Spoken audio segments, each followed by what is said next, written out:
Hello, everybody. It is very lovely to be here, and Amy did such an amazing job. I don't know where she's gone. Amy did such an amazing job, and I'm going to build on a lot of what she said. So, as I think was mentioned, I'm the design director for what is now called Albally Photo Box, and we do personalized photo products. We're an e-commerce company. But before that, I worked as the head of design systems at Lloyds, and we've got a few current and ex-Lloyds people in at the moment. So, woo, and also they can contradict anything I say later on, so do seek them out to see whether or not I'm lying. So I'm going to talk a little bit about how our organizational culture dictates the path that we take when creating design systems. And I learned a lot about this doing design systems at Lloyds, because we were building systems that served like 10,000 engineers and designers. So it was a massive organizational change project in many ways, and it really helped me to understand the influence that culture has. So all design systems start from your organizational vision, your organizational purpose, your design principles, your high-level design and/or brand languages. And in some cases, these things are written down and we know them and they're formal and we can point to them. And in other cases, they aren't formally defined. They're informal in the way that they influence our work and culture. But if we think about it, in practice, we don't, for example, build a design system of components for data visualizations if we work for a supermarket, right? Because the purpose of the organization isn't to explain complex data, and so that's not what our design system gets built for. So whether explicit or not, our vision, purpose, principles, design language, all of these things that already sit within our organization make up the foundation of what we do in design systems. So our design systems rules and guidance and components and processes are built on top of that foundation. And what you do in the design system makes it through every team and into the product that users engage with, and often back into the design system again through things like contribution, if you can make that work. So every single design system is tailored for the organization that it's created for. And you can't pick up a design system from one organization and have it work effectively without changes and adjustments for another. And with that in mind, as I've explored design systems, we couldn't do a design systems conference without a quote from Brad Frost, apologies. I tend to define a design system as the official story of how your organization designs and builds digital products. And this has sat with me a lot, because the interesting part of this definition for me is this word official. And it's interesting because for most of us, the difference between our official culture and our real lived everyday culture is quite big, and Amy mentioned this briefly.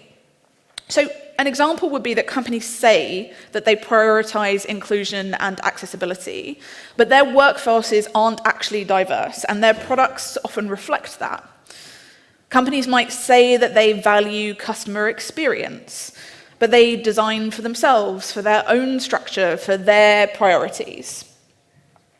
So if you were to read the official story of these companies, perhaps in an article or in a recruitment document, they would say things like, accessibility is important, and we have a commitment to diversity. But in reality, they don't. Their actions speak louder than words. So in my opinion, design systems work best when our culture looks more like this, when for the most part our official culture is aligned with our real culture. Or perhaps it's that it creates less friction in the build and delivery of design systems. So why is this the case? Because no one wants to write business needs come first in their design system documentation, right? Or you should do accessibility testing, but we probably won't give you any budget for it. No one wants to write, we're really agile as an organization, except for those business analysts over there, but we try not to talk about them. So no one ultimately wants to write down the crappy parts of their process and formalize them in a design system. So if the way your company presents itself is something like agile and inclusive and customer-centric, and that doesn't actually align with the way that you're delivering work, your design system has fallen down at the very first hurdle. So this is the first intersection of how organizational culture shows up in the success of our design systems. What you write in your design system is a decision about the culture you want to create or reinforce within the organization that you're building it for.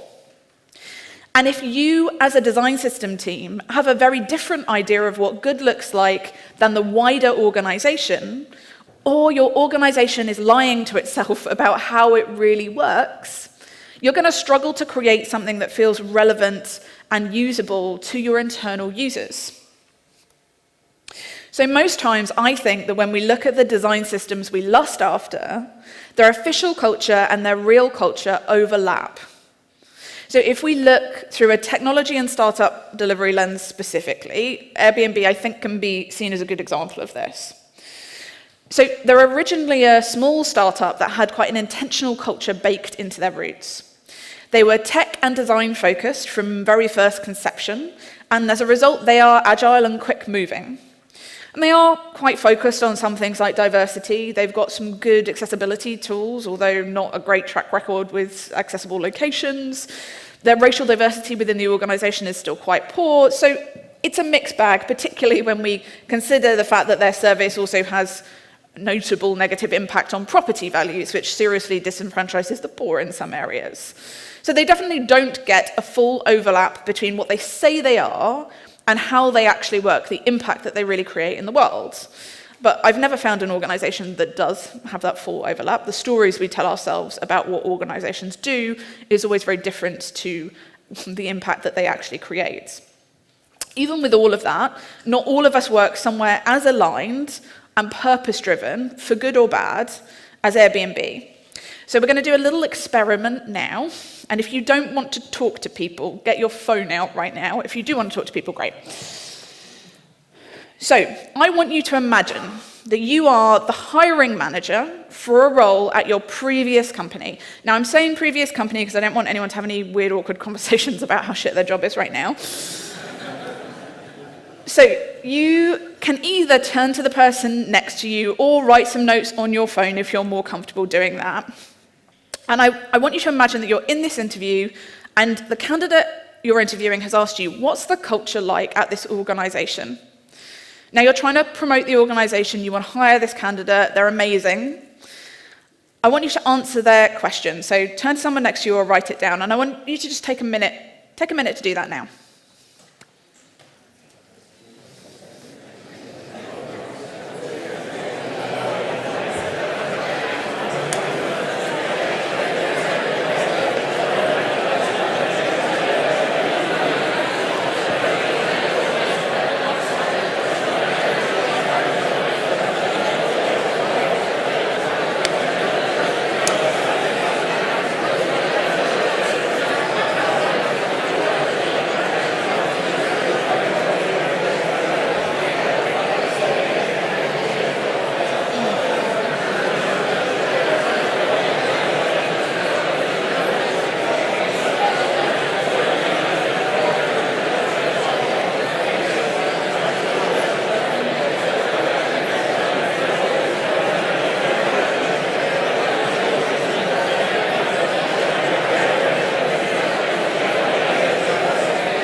Okay.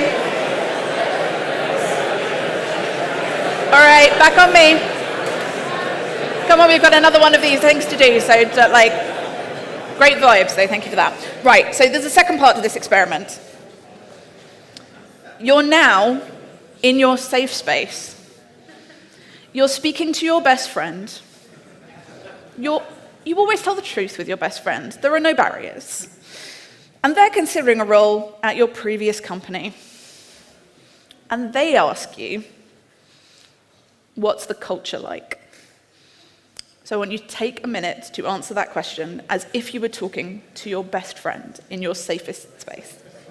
Off you go, 1 minute.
All right. Okay. Last part of the experiment is the results. So, if you said roughly the same thing both times, I would like you to now put your hand up, please.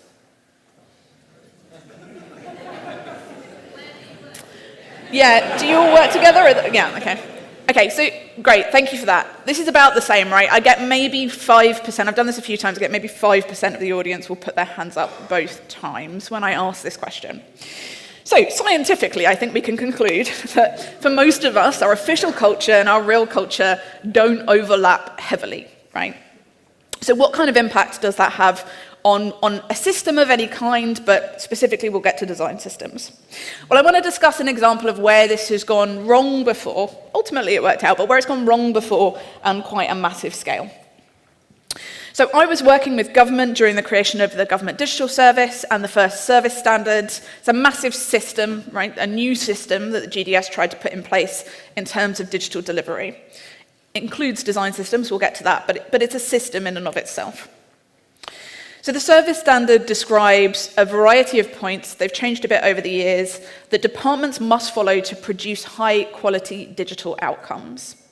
They are assessed against these points, and in fact their project funding is connected to them passing the assessment. So if you don't prove that you've met these points, you do not get funded for the next stage of your project. But many of the early assessments were failures, and actually a lot of them were published. So we can see here it says, after consideration, the assessment panel has concluded that the access to work service is not yet on track to meet the digital service standard. There were a bunch of these that were the very first ones that they were published, and we could see the results.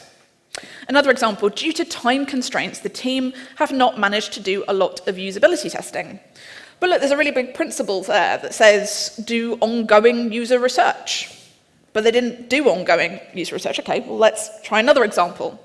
During the assessment, some verbose and confusing content was spotted. Improvement is especially important for a service intending to launch in a country where the user's primary language is not English. So I'm pretty sure that comes fairly high on the list of user needs, right? So understand user needs, that's the first point on the principles there. So these feel like pretty straightforward principles, right? Why did this happen? Well, this happened because GDS had landed agile and user-centered principles into an organization that was mostly waterfall. It was not agile, it wasn't user-centered, and it hadn't been working that way. So while user needs and user research had really deep and obvious meaning to the digital-first teams at GDS writing the guidance, they meant very little to most other parts of the civil service where this was being landed. These civil servants didn't have the tools or understanding to be able to follow the standard, and quite frankly, they didn't understand what GDS was trying to achieve. So this is point 2, the second intersection of our culture with the success of our design systems. Design system uptake just isn't possible if your team doesn't have the skills or experience to use it. A very basic example of that is giving engineers a React code base when they've only ever written in HTML and CSS.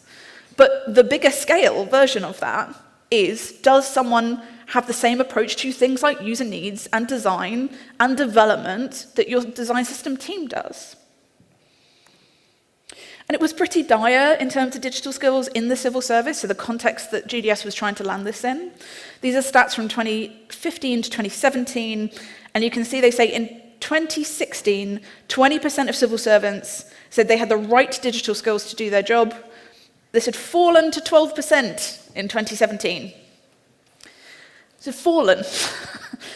We went, go and do all of these new things. And they went, no, we don't have the skills or the training to do that, which was fair enough. And when they were asked the skills gaps that they had in their departments, there were some pretty massive numbers, like almost up to 50%, saying they didn't have these skills in their departments at all. It's a big deal, right? And even design systems with really comprehensive documentation can still produce these kinds of systemic poor outcomes. This is a few years old now, but a while ago I looked for some examples of material design misuse, and this is one of the things that I found. And you can see how quickly a beautifully designed form, in terms of the components, falls apart when you put crappy error messaging in it.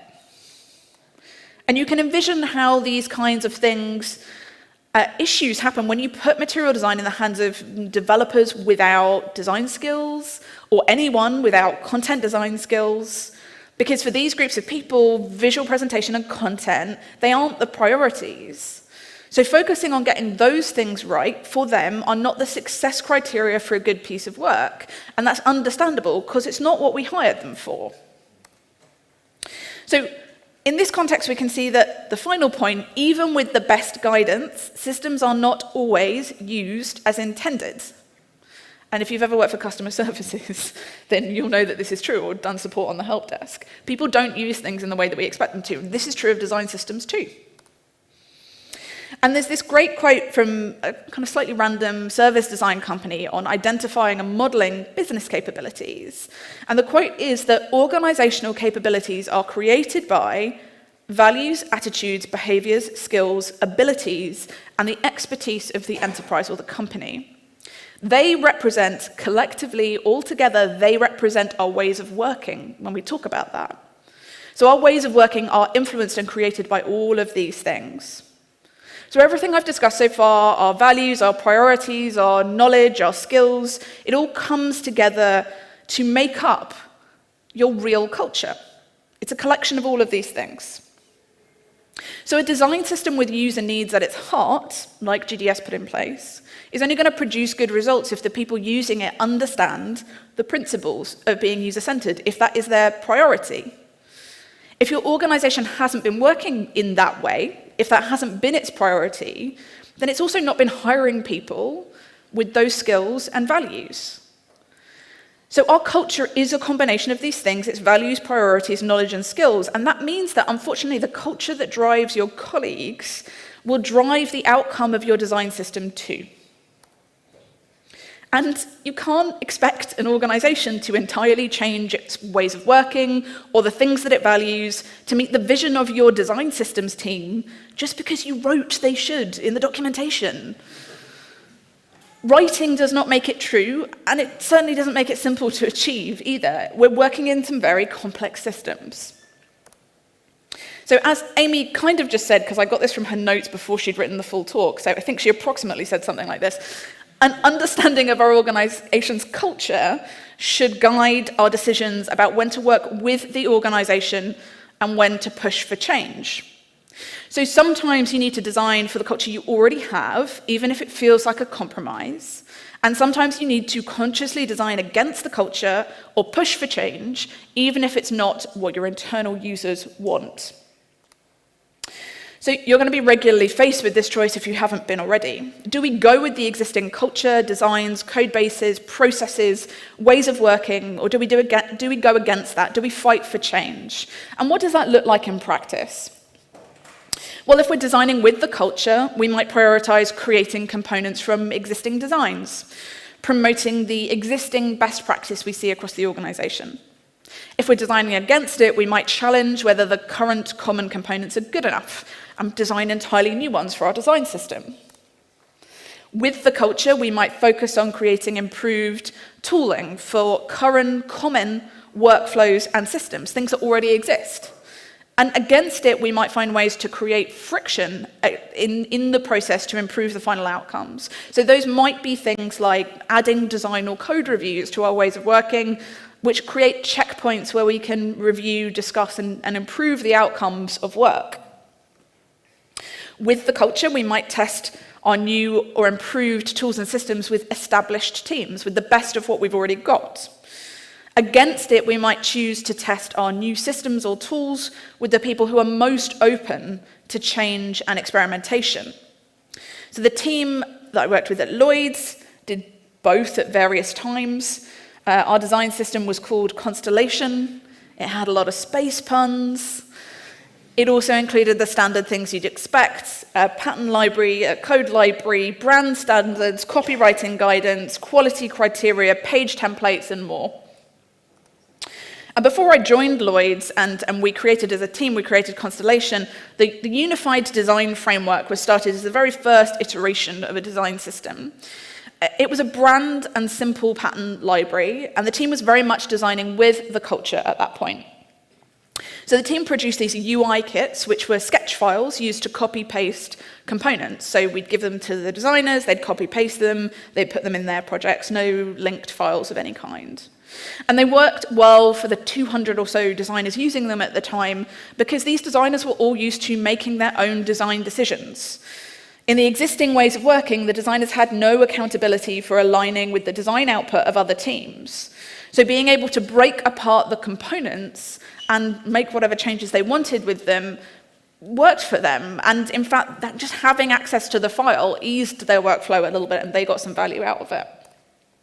So approaching it like this was actually, in my opinion, the right thing to do to get the initial uptake of going from zero to something in an organization that hadn't had any kind of consistent design documentation that was cross-team before.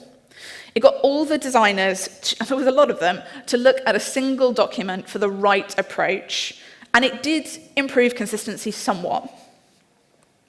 However, just after I joined Lloyds to establish the design systems team formally, we realized that many designers were using out-of-date files. So that's when we decided to switch over to sketch libraries. And these allowed us to automatically update as we know the components designers used in Sketch. This was extremely uncomfortable for the designers who hadn't used libraries before. Ooh, wrong button error.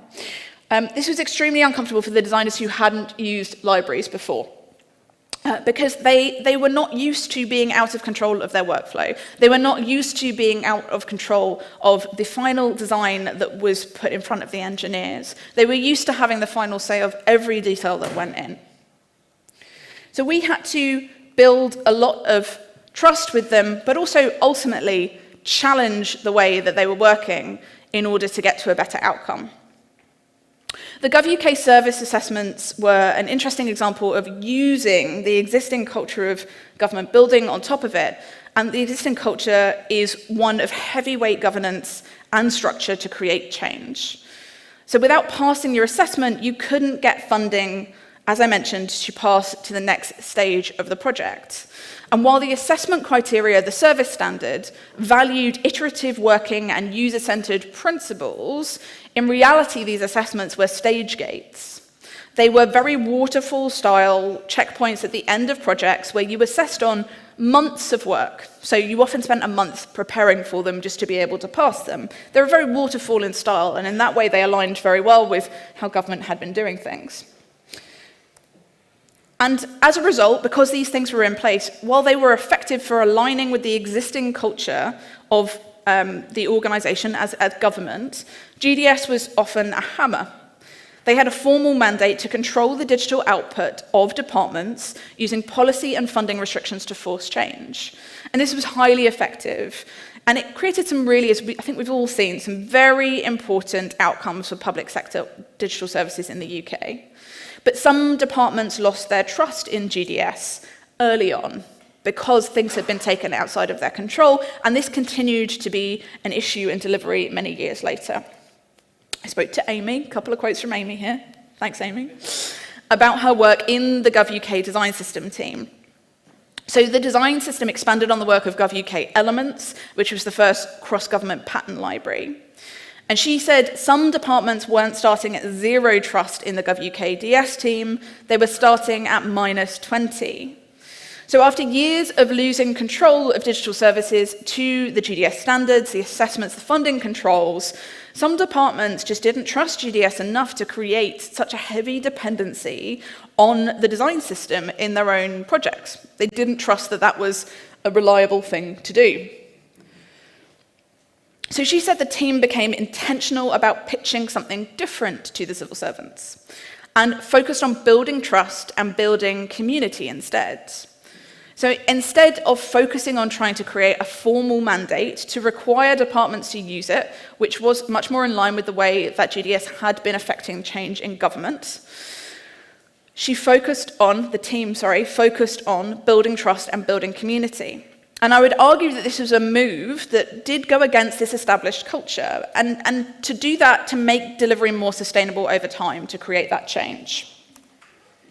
So Ignacia and Amy have a talk called Building Community Behind the GovUK Design System. I recommend it. And they talk about the 3 key things that the team implemented, not only to involve the community, but actively put the community in the driving seat of the design system to change the community's relationship to GDS and the design system team specifically. And there were 3 things that they talked about implementing. So principles designed and agreed for how the community should work around the design system. That was designed in the same way that everything else was. Decisions on what should be included in the design system were actually made by a cross-department working group rather than the design system teams themselves, which I love. And obviously, Amy's talked a bit about community contributions this morning, but they had a real focus on community contributions and reducing barriers to contributions to make the work more inclusive. And Ignacia said during the talk, the departments felt invested in what we were creating because they knew they had an important role to play with it. So they did, in fact, manage to resolve some of the trust issues. Some examples of going against the culture or fighting for change in our everyday work might feel a bit more tactical on the surface. And later on, when the Lloyds design system team, when Constellation was a bit more established, we made a decision not to support Axia for interactive prototyping. Feels quite tactical, right? So we had a set of components in Axia, one in Sketch and one in Code. Typically, user journeys were being rebuilt about 3 times during the design and build process from end to end. And in most cases, the Axia prototypes were not being used for the things you'd expect, like low-fidelity sketching or usability testing. They were almost entirely a duplication of what was going to be created in Sketch. And this was happening because the product managers, the stakeholders in the business, were used to having a fully fledged, somewhat interactive journey that they could sign off before the rest of the design production process and build started. So we decided that we didn't want to reinforce this within the system, and it was also taking us a lot of time. And instead, we hoped that by diverting our attention away from Axia, we could spend time helping teams to actually prototype in code. So we took an approach within the design system that allowed designers to install components on the machine, and then we included the code as copy-paste within the documentation so that people could put together simple pages, and we put time aside to train people who wanted to use it. So this is an approach that we hoped would produce more value in the design process over time. But on the surface, you can see that something that actually feels like quite a small decision has quite systemic impacts on the culture and the ways of working within organizations, or can do if we do it right. There had always been a really low collaboration between engineers and designers, and so a principle of how we approach this design system was to bring the documentation and the ways of working between designers and engineers as close as possible together. So we always tried to show the code elements next to the design elements within every interface in the documentation. As a small team, we just couldn't support every variation of workflow in the bank, but our decisions as a design system team have both intentional and unintended consequences on the ways of working and culture of how we deliver our work. Why is all of this important? Well, the biggest mistake I see, and I still talk to quite a few design systems teams, is that teams create something so idealistic that it doesn't really reflect the way that work is delivered right now. And that's a problem. Because whether we go with or against the culture, I think as Amy has implied, neither decision is actually inherently bad. We get benefits in both situations, right? And we also get downsides. So if we go with the culture, we need to create something that the team can embrace on day one because it reflects their current needs and ways of working. So we get uptake. We get people running at it with joy. But we also risk embedding and formalizing poor practice that already exists, and, as Amy has pointed out, inequalities. If we go against the culture, then we can create something potentially that meaningfully improves the quality of digital services in our organization. But we risk alienating the wider team by delivering something that doesn't match their way of working, and maybe we don't get to embed our design system in the same way. So we need to make different decisions in different situations, but neither are inherently bad.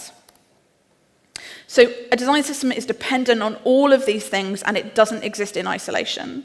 It has to both uphold the system it works in to be relevant, and sometimes challenge the system it exists in to be impactful and sustainable. Your design system realistically needs to sit bang smack in the middle of this diagram, even if your official culture and real culture are more spread out than this. It needs to be pragmatic enough that it works with your real culture, with enough challenge that it moves your culture closer to the official version, rather than entrenching lots of bad habits. And that's a really hard line to ask us as design system teams to toe, but we've still got to toe it. So I've got 3 tips on how to think about this. The first one is to make intentional compromises. You are going to have to make compromises, whether it's using old software or out-of-date branding or something else more horrible. And do you know what? Compromises are good as long as they ultimately move your design system towards the goal. And the goal is that it's embedded, trusted, and that overall and over time it improves ways of working and outcomes for our customers and users. And if we think about compromises in this light, that they are a tool to build that trust and build our ability to embed, they sometimes don't seem as bad. Be pragmatic over being dogmatic. Perfection might get you to the most beautiful design system ever, but it's one that won't ever be embedded or embraced by the imperfect organization that you work for. And create value, but focus on doing it iteratively. You can't do all the value all up front, all at once. Just because you had to compromise now doesn't mean you can't change it later, but your design system isn't going to look like Airbnb's on day one. Airbnb's design system didn't look like Airbnb's design system on day one.